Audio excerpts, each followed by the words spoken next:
What a day Peter has had.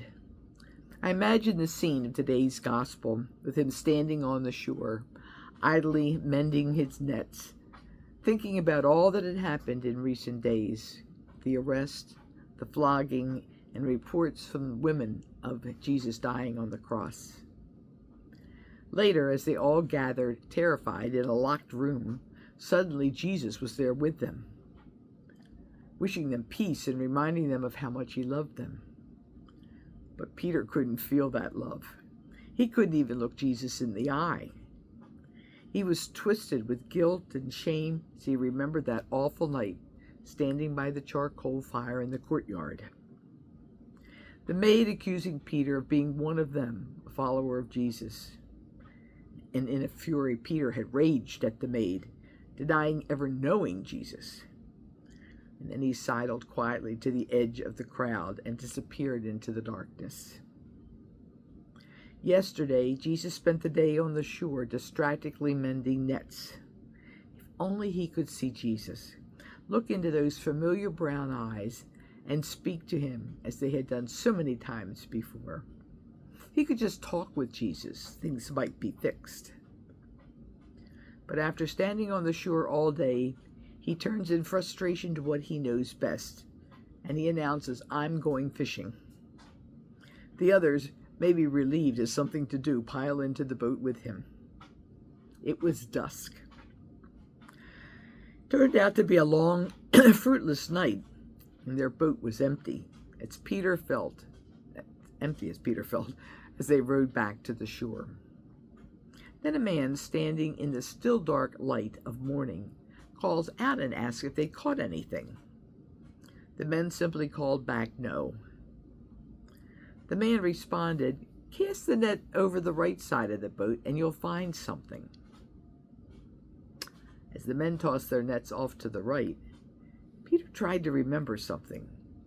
Another time like this, when Jesus himself had been standing on the shore, encouraging them to toss their nets after a long night of fishing. Then there was no time for memories. Their nets were full, brimming over, overflowing in fact, with fish, and the men shouting and scrambling to pull the nets in. It was John who stopped and stared hard at the figure on the shore, and then he yelled, "It is the Lord." Peter's head snapped up from the nets, and always impetuous, he stripped off his cloak and jumped straight into the water, swimming to the shore. He had to see Jesus. He had so much to say to him.